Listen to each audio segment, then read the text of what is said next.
আসসালামু আলাইকুম, welcome to Riasat আজিম। ভিন্ন ধর্ম মতাদর্শে যারা শুনছেন সবার প্রতি আন্তরিক কৃতজ্ঞতা। বাংলাদেশ ক্রিকেট বোর্ডের যে সেকেন্ড ইনিংস চলছে, আমিনুল ইসলাম বুলবুলের সেকেন্ড ইনিংস হচ্ছে, তিনি ফারুক আহমেদকে অবৈধভাবে সরিয়ে প্রথম ইনিংসে ব্যাট করতে নেমেছিলেন যখন তিনি ৩-৪ মাসের জন্য বাংলাদেশ ক্রিকেট বোর্ডের সভাপতির দায়িত্বে ছিলেন। আর দ্বিতীয় ইনিংস যেটা, সেটা একটা অবৈধ পন্থায় যে ইলেকশনটা হয়েছে, সেই অবৈধ পন্থার ইলেকশনে তিনি রাজার মুকুট পরে এখানটায় এসেছিলেন দ্বিতীয় ইনিংস। সো দ্বিতীয় ইনিংসে তার এই মুহূর্তে বাংলাদেশ ক্রিকেট বোর্ডের তার যারা সঙ্গী সাথী বন্ধু বান্ধব শুভাকাঙ্ক্ষী এবং আশপাশের আত্মীয় স্বজন রয়েছে, ক্রিকেট বোর্ডের পরিচালকদের কথা আমি বলছি, তারা এমনভাবে পদত্যাগ করা শুরু করেছে একের পর এক, যেটা শুরু হয়েছিল ইশতিয়াক সাদেক ভাইকে দিয়ে এবং সবশেষ যে নামটা অ্যাড হয়েছে ফাইজুর রহমান মিতু ভাই, বর্ষিয়ান সংগঠক, দীর্ঘদিন ক্রীড়া সংগঠক হিসেবে কাজ করছেন। এ নিয়ে 4 জন সংগঠক পদত্যাগ করলেন আমিনুল ইসলাম বুলবুলের সেকেন্ড ইনিংসে গঠিত বোর্ড থেকে।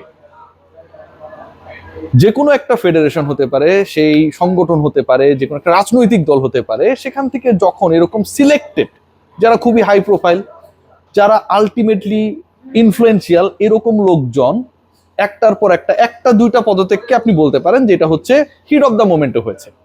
4 জন ডিরেক্টর 5 মাসের মধ্যে যখন 4 জন পরিচালক দায়িত্ব ছাড়বেন অথবা পদত্যাগ করবেন, এটাকে আপনি কোনোভাবেই কোনো ধরনের পলিটিক্যাল প্রেশার, এটাকে কোনোভাবেই আপনি কোনো ধরনের লাভ ক্ষতির হিসাব দিয়ে নিরূপণ করতে পারবেন না। একটা ক্রিকেট বোর্ড এই মুহূর্তে চলছে যেটা ডোমেস্টিক ক্রিকেটের স্ট্রাকচার বলে কোনো কিছু নেই। ঢাকা প্রিমিয়ার লিগ কবে হবে বলে বাংলাদেশ ক্রিকেট বোর্ডের শীর্ষকর্তা যারা, তারা এখন পর্যন্ত কোনো উত্তর দিতে পারেননি। সেকেন্ড ডিভিশন, থার্ড ডিভিশনের যে খেলা নিয়ে এত আলোচনা, সেখানকার বঞ্চিত ক্রিকেটারদেরকে নিয়ে প্রপারলি কি করা হবে সেটার গাইডলাইন আমরা পাইনি। বাংলাদেশ ক্রিকেট বোর্ডের সভাপতির সাথে দেখা করতে চেয়েও ক্রিকেটারদের সংগঠন পারে না। বাংলাদেশ ক্রিকেট বোর্ডের আয়ের কোনো খাত নেই। Bangladesh cricket board media release দিয়ে জানিয়েছে যে আমরা খুব দারুণভাবে আয়ের মধ্যে রয়েছি, কিন্তু খাতগুলো দেখাতে পারেনি। কিন্তু ব্যয় এমনভাবে বেড়েছে, পরবর্তীতে বাংলাদেশ ক্রিকেট বোর্ডের দায়িত্বে আমিনুল ইসলাম বুলবুল থাকুক কিংবা অন্য যেই থাকুক না কেন, তাদেরকে মোটামুটি একটা বড় ধরনের চ্যালেঞ্জে পড়তে হবে। সেই সিচুয়েশনে যখন 4 জন সংগঠক ওয়ান আফটার ওয়ান পদত্যাগ করে, এটা বাংলাদেশ ক্রিকেট বোর্ড, বাংলাদেশের ক্রিকেট এবং বিশ্বের কাছে বাংলাদেশের ক্রিকেটের ভাবমূর্তি কতটা ফালতু সেটা প্রমাণ করে দেয়। আমিনুল ইসলাম বুলবুল বাংলাদেশে থাকেন না, চেষ্টা করেন তার ম্যাক্সিমাম সময় হচ্ছে অস্ট্রেলিয়ায় থাকার।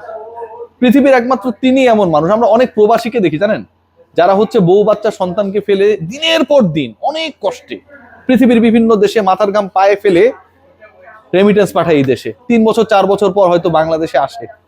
যে বাচ্চাটা ছোট ছিল 1 বছরের, সে হয়তো স্কুলে যাওয়া শুরু করে দেয়, সেই সন্তানকে সেই প্রবাসীরা এসে বাংলাদেশে দেখে 3-4 বছর পরে। আমিনুল ইসলাম বুলবুলকে এই বয়সে 60+ এইজে তার ফ্যামিলিকে দেখার জন্য এভরি মান্থ অস্ট্রেলিয়া যাওয়া লাগে। প্রতি মাসে অস্ট্রেলিয়ায় যান, বছরে অন্তত 6 বার সেই হিসাবে তিনি যাবেন আসবেন, সেই টাকা তার হয়।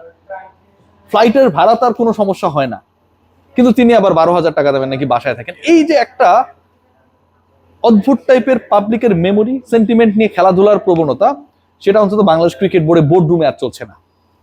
ফাইজুর রহমান মিতুর আগে আমরা আমজাদ হোসেনের পদত্যাগ দেখেছিলাম, এবং আমজাদের পদত্যাগের আগে আমরা কিন্তু দেখেছিলাম ইশতিয়াক সাদেকের পদত্যাগ, এবং প্রত্যেকেই ব্যক্তিগত কারণের কথা উল্লেখ করলেও আলটিমেটলি যে লক্ষ্য, যে গোল নিয়ে বাংলাদেশ ক্রিকেট বোর্ডে সার্ভ করতে এসেছিলেন, সেই গোল থেকে এই ক্রিকেট বোর্ড যে বহু দূরে সেটা তারা বুঝতে পেরে সসম্মান এখান থেকে বিদায় নিয়েছেন। এখন অনেকেই বলতে পারে পলিটিক্যাল প্রেশার। আচ্ছা, পলিটিক্যাল প্রেশার যদি এতই হয়, সেই প্রেশার তো ফাইজুর রহমান মিতু, আমজাদ হোসেন, ইশতিয়াক সাদেকের থেকে আমিনুল ইসলাম বুলবুলের উপরে বেশি থাকার কথা, তাই না? পলিটিক্যাল প্রেশার যদি হয়, সেই পলিটিক্যাল প্রেশার তো প্রেসিডেন্টের উপরে বেশি থাকবে। বাংলাদেশের প্রধানমন্ত্রী তারেক রহমান, ধরেন ইন্টারন্যাশনাল পলিটিক্যাল প্রেশার যদি আসে, সেটা যতটুকু, কথার কথা আমি বলছি যে এই মুহূর্তে মন্ত্রিত্ব পাওয়া যে ব্যক্তিবর্গ রয়েছে, নুরুল হক নূর, তার উপর যতটুকু আসবে আমেরিকার প্রেশার, যদি কোনো প্রেশার আসে, তারেক রহমানের উপরে বেশি আসবে না? আসবে তো। তো আমিনুল ইসলাম বুলবুল তিনি তার শপথে রয়েছেন, আর বাকিরা সবাই পলিটিক্যাল প্রেশারে একটার পর একটা পদত্যাগ করছেন। ভাওতাবাজি গল্প দেওয়ার আপনারা জায়গা পান না। বাংলাদেশ ক্রিকেট বোর্ডে যে আসলে ক্রিকেটের কও নেই, এখানটায় প্লেয়াররা খেলে না, পরিচালকদের বউরা এসে, বাচ্চারা এসে বল ছাড়া হাওয়ার মধ্যে শ্যাডো প্র্যাকটিস করে, এরকম ভিডিও আমরা দেখেছি। সো এখানটায় কি চলছে, কি সার্কাস চলছে, সেটা সবার সামনে ভিজিবল। এরকম একটা সার্কাসের জায়গায় কোনো সম্ভ্রান্ত মানুষ, কোনো ভদ্র মানুষ, কোনো সুশীল মানুষ, কোনো আত্মসম্মান নিজের রয়েছে এরকম মানুষ এক মুহূর্ত থাকার চিন্তা করতেও পারে না। এবং সেই কাজটাই কিন্তু করেছে একজনের পর একজন বোর্ড ডিরেক্টর। বাংলাদেশ ক্রিকেট বোর্ডে এই মুহূর্তে যা চলছে আমার কাছে মনে হয় দি রসুন সার্কাস ওর লায়ন সার্কাসের থেকে ওটা বেশি কিছু, কোনোভাবে পিছিয়ে না। একদিকে ফুটবল তত্ত্বরি এগিয়ে যাচ্ছে পারফরমেন্স দিয়ে, আরেকদিকে বাংলাদেশ ক্রিকেট বোর্ড পরিচালকদের অপকর্ম, পরিচালকদের গুতগুতি, এই পারফরমেন্স দিয়ে বিশ্বের কাছে আমাদের বাংলাদেশের মাঠের ক্রিকেটটাকে যেন আসলে ভুলানোর অবস্থায় চলে গেছে। আমিনুল ইসলাম বুলবুলের সেকেন্ড ইনিংসে যে ধস তৈরি হয়েছে, তার মিডল অর্ডারে যে পতন তৈরি হয়েছে, একবার একটা ঘটনা ঘটেছিল যে বাংলাদেশে মিডল অর্ডার ব্যাটার খুঁজে পাওয়া যাচ্ছে না, কে খেলবেন মিডলে, এমন দল সিলেকশন করা হয়েছিল সেখানটা কোনো মিডল অর্ডার ছাড়া সবকিছুই রয়েছে, ওপেনার 5টা 6টা, পেসার অনেকগুলা, লোয়ার অর্ডারে 4জন 5জন ব্যাটসম্যান, কিন্তু মিডল অর্ডারে কেউ নেই। গাজী আশরাফ হোসেন লিপু সেই সময় সিলেকশন প্যানেলের চিফ ছিলেন। আরেকবার এই ক্রাইসিসটা হয়েছিল, তখন নাজমুল হাসান পাপন বলেছিলেন কই প্লেয়ার তো নেই। আমরা যখন প্রেস কনফারেন্সে বললাম যে মেহেদী হাসান মিরাজ ছিল, ওকেও তো আপনার খেলাতে পারত, তখন পাপন ভাই মনে পড়লো যে হ্যাঁ মিরাজ ছিল, ও হ্যাঁ মিরাজ ছিল, মিরাজের কথা আমিও ভুলে গিয়েছিলাম।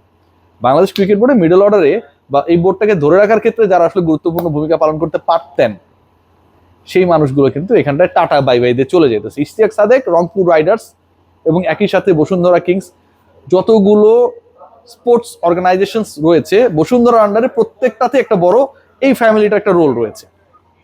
সেই মানুষ এখান থেকে চলে গেছে, ডেভেলপমেন্ট কমিটির দায়িত্বে ছিলেন, আপনাকে মাথায় নিতে হবে ব্যাপারটা।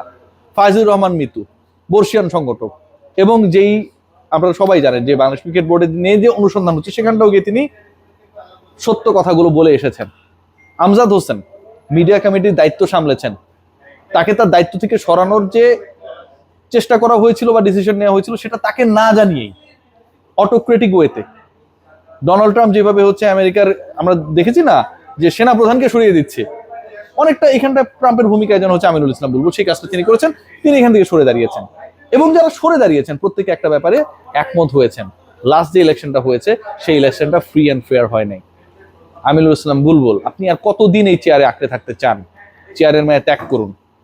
আর দয়া করে পলিটিক্যাল প্রেশার এই কারণে আমার সতীর্থরা চলে যাচ্ছে এই ভাওতাবাজি কথা বলবেন না। পলিটিক্যাল প্রেশার যদি এতই বেশি হইতো যে এই মানুষ আপনি বাংলাদেশে ঠিকঠাক ভাবে থাকেনই না, বোর্ড পরিচালনা করেনি না, অস্ট্রেলিয়া গিয়ে থাকেন, সেই মানুষের উপর প্রেশারটা বেশি থাকতো ভাই। কারণ আপনাকে ধরার জন্য, আপনাকে বিতর্কিত করার জন্য আপনার যে কর্মকাণ্ড সেগুলোই যথেষ্ট। এন্ড অফ দ্য ডে কেউ কেউ বলে যে যেসব কন্টেন্ট বা আলোচনা করা হয়, ঠিক আছে, সেই আলোচনাগুলো নাকি তাদেরকে সমালোচিত করার জন্য করা হয়। আমার কথা বলেছে আজকে সেই ভদ্রলোক যিনি অভদ্র কথা বলতে পছন্দ করেন, বাংলাদেশ ক্রিকেট বোর্ডের ইতিহাসে অনলি ওয়ান বহিষ্কৃত সভাপতি ফারুক আহমেদ। আপনি খেয়াল করেছেন যে আজকে একটা কন্টেন্ট আপলোড হয়েছে, মাথায় হাত দিয়ে কথা বলছেন বোর্ডে, ভার্চুয়ালি সেখানটায় ঢুকেছেন। বাংলাদেশ ক্রিকেট বোর্ডে সবারই মাথায় হাত, আমার তো মাথা একটা, বাংলাদেশ ক্রিকেট বোর্ডে মাথা অনেকগুলো, তবে সেই মাথাগুলো আর এখন দেখা যাচ্ছে না হাতের কারণে। সবাই ভালো থাকবেন, টেক গ্রেট কেয়ার। বুলবুল ভাই, আপনার ইনিংস কিন্তু যেভাবে চলছে প্রতিপক্ষ ফলো অন করে তো লজ্জা পাবে। Take care.